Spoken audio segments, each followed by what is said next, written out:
मेरा नाम काशवी राठौड़ है। शादी को बस 12 दिन हुए थे। मैं अपने पति अद्विक राठौड़ के साथ उनके गांव के पुराने घर में शिफ्ट हुई थी। घर पुराना था, लेकिन इतना भी नहीं कि टूट रहा हो। पर एक चीज अजीब थी। इस घर में रात को कोई सीधा बात नहीं करता। सब धीरे बोलते हैं, जैसे दीवारों को सुनाई देता हो। मेरी सास का नाम भंवरो देवी था। शादी के दिन वो सामान्य थी, थोड़ी सख्त, थोड़ी ठंडी स्वभाव की। पर शादी के तीसरे दिन से कुछ बदल गया।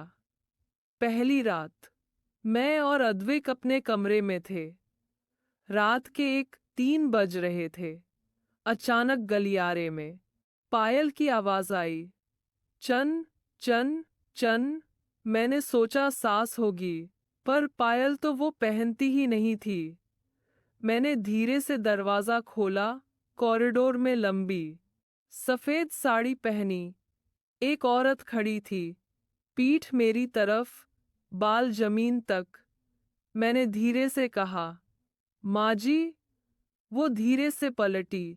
वो भंवरो देवी थी, और उसका चेहरा सफेद, आंखें बिल्कुल काली, और होंठों पर एक अजीब सी सीधी लाइन। वो बस मुझे देख रही थी। 5 सेकंड, 10 सेकंड, फिर बिना आवाज के पलटकर अंधेरे में चली गई। मैं डर गई।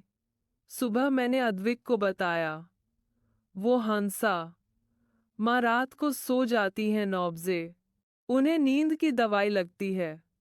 मैंने कहा, पर मैंने उन्हें देखा। वो गंभीर हो गया। असंभव। दूसरी रात 1-3 वही पायल। इस बार आवाज मेरे कमरे के बाहर रुक गई। छन छन, फिर शांति। दरवाजा खुद से धीरे धीरे खुलने लगा। मैं बिस्तर पर बैठी थी, सांस तेज। दरवाजा पूरा खुला, और भंवरो देवी वहां खड़ी थी, हाथ में एक पुराना लौटा। वह सीधा मेरी तरफ बढ़ने लगी। एक एक कदम। उसकी गर्दन हल्का सा टेढ़ी, जैसे टूट चुकी हो। वह मेरे पास आई, और मेरे कान के पास झुक कर फुफकारी। इस घर में बहू ज्यादा दिन नहीं टिकती। उसकी सांस बर्फ जैसी ठंडी। मैं चीखने वाली थी, तभी अद्विक ने मुझे जगा दिया। काशवी, तुम चीख क्यों रही हो? कमरा बंद था, दरवाजा बंद, कोई नहीं। सुबह मैंने सास को देखा। वो बिल्कुल सामान्य थी, चूल्हे पर रोटी बना रही थी। मैंने उनकी आंखों में देखा, सामान्य भूरी, कल रात वाली काली आंखें नहीं। पर उनके पैरों में पायल थी, पुरानी, काली पड़ी हुई। मैंने पूछा, माँ जी, आप पायल पहनती हैं? वह मुस्कुराई। मैं नहीं तो। मैंने नीचे देखा, पायल गायब। तीसरी रात मैंने निर्णय लिया कि मैं सोऊंगी नहीं। 1-3 कमरे का तापमान गिर गया। सांस से धुआं, पर्दे हिलने लगे। खिड़की बंद थी। इस बार आवाज सीधे बिस्तर के नीचे से आई। मैं धीरे से नीचे झुकी। अंधेरा, पर अंधेरे में 2 आंखें चमक रही थीं, बिल्कुल काली, और एक हाथ जो धीरे से मेरी पैर की उंगली को छू रहा था। मैं चीखी। अद्विक ने लाइट ऑन की। बेड के नीचे कुछ नहीं, पर मेरे पैर पर काले निशान, जैसे किसी ने जोर से पकड़ा हो। अगली सुबह घर की पुरानी अलमारी में मुझे एक फोटो मिला। उसमें अद्विक के पिताजी, भंवरो देवी, और एक और लड़की। मैंने पूछा, यह कौन है?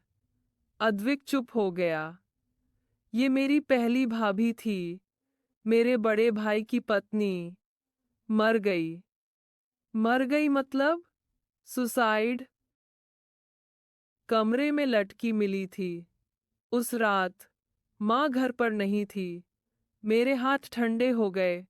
फोटो में वो लड़की भी, पायल पहनी हुई थी, सेम डिजाइन।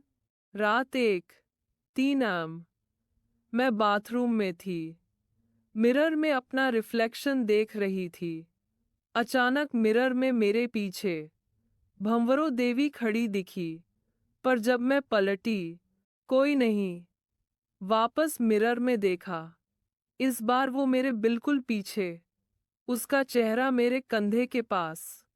और वो धीरे से बोली, उसने भी मुझे झूठ बोला था। मिरर क्रैक, एक लंबी दरार सीधा मेरे रिफ्लेक्शन के चेहरे पर। फिर एक जोर की चीख, जो मेरी नहीं थी, और दर्पण के अंदर वह पहली भाभी दिखी, गले में रस्सी, आंखें बाहर निकली हुई। वह सीधा मुझे देख रही थी और उसने हाथ बढ़ाया। मिरर के अंदर से उसका हाथ बाहर आने लगा। मैं पीछे हटी। मिरर टूट गया। कमरा अंधेरा। सिर्फ पायल की आवाज, छन छन छन।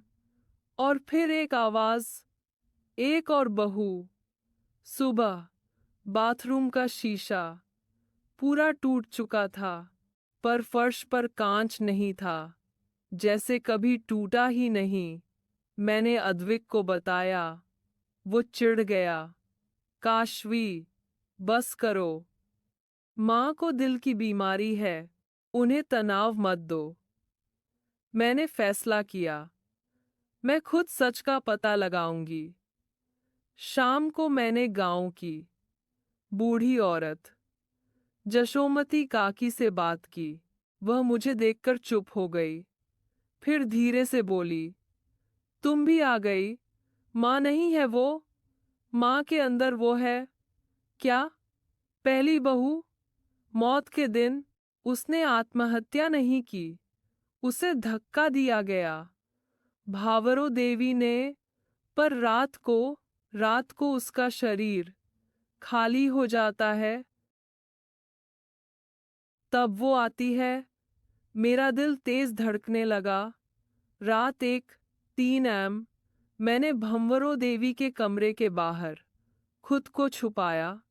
अंदर से हल्की सी खरोंच की आवाज, जैसे कोई दीवार को नाखून से काट रहा हो। स्क्रर स्क्रर। दरवाजा हल्का सा खुला। मैंने अंदर झांका। भंवरों देवी बिस्तर पर सीधी लेटी थी, बिल्कुल हिली तक नहीं। पर उनके ऊपर, उनके सीने पर, वो पहली बहू बैठी थी। सफेद साड़ी, गले में रस्सी का निशान। वो धीरे धीरे भंवरों देवी के चेहरे के अंदर घुस रही थी, जैसे धुआं। मैं जम गई। जैसे ही वो पूरा अंदर गई, भंवरों देवी की आंखें खुल गईं, बिल्कुल काली। वह सीधे मुझे देख रही थी। दरवाजा बंद। धम्म। कमरा अंधेरा। मैं अंदर फंस गई। वह बिस्तर से उतरकर सीधे मेरे पास आई। तुम्हें सच पता चल गया, अब तुम नहीं बचोगी। उसने मेरा गला पकड़ा, उंगलियां बर्फ जैसी। मैं सांस नहीं ले पा रही थी। तभी पीछे से अद्विक की आवाज, माँ। रोशनी चालू। भंवरों देवी सामान्य, मुख्य मंजिल पर, गले पर उंगलियों के निशान। मैंने अद्विक को सब सच बता दिया। वह सदमे में था। उसने कहा, पापा ने भी कभी कहा था, माँ रात को बदल जाती हैं। हमने फैसला किया, आज रात उन्हें कमरे में बंद करेंगे। 1:03 पूर्वाह्न। कमरा बंद। अंदर से जोर जोर की ठोकर, धम धम धम, फिर अचानक सन्नाटा, फिर एक चीख। अद्विक ने ताला खोला। कमरा खाली, खिड़की बंद, पर भंवरो देवी गायब। पीछे से पायल की आवाज, छन छन। हम मुड़े। भंवरो देवी सीढ़ियों पर खड़ी थी, उसकी गर्दन उल्टी तरफ घूमी हुई, आंखें काली, मुस्कुराहट फैली हुई। भावरो देवी धीरे धीरे सीढ़ियां उतरने लगी, उल्टी चलती हुई, एक एक स्टेप, जैसे हड्डी टूट रही हो। Crack crack crack. मैं चीख उठी, वो मेरे बिल्कुल सामने, और बोली, इस बार सास नहीं मरेगी, बहू मरेगी। वो मेरे अंदर घुसने लगी, जैसे धुआं। मुझे लगा कि मेरा शरीर जम रहा है। तभी अद्विक ने दिया जलाया, घर के मंदिर का दिया। उसने भंवरो देवी के पास लाया। एक जोर की चीख, वह धुआं निकलकर हवा में फैल गया और गायब। भंवरो देवी बेहोश गिर गईं। सुबह वह सामान्य थीं, उन्हें कुछ याद नहीं, पर उनकी गर्दन पर गहरा काला निशान, जैसे रस्सी का। हमने घर छोड़ दिया। 3 महीने बाद मैं गर्भवती थी। सब नॉर्मल लग रहा था। एक रात, एक 3 AM, पायल की आवाज, छन छन। मैंने अपने पेट पर हाथ रखा। अंधेरे में एक हल्की सी फुफकार, इस बार मैं अंदर से आऊंगी। मेरा पेट धीरे से हिलने लगा। सामान्य बच्चे की हरकत नहीं, जैसे कोई उंगली अंदर से खरोंच रही हो। इस्क्रर इस्क्रर। मैं जम गई। घड़ी ने एक 3 बजाया और मुझे समझ आ गया। वह सांस के अंदर नहीं थी, वह घर के अंदर नहीं थी, वह मेरे अंदर आ चुकी थी।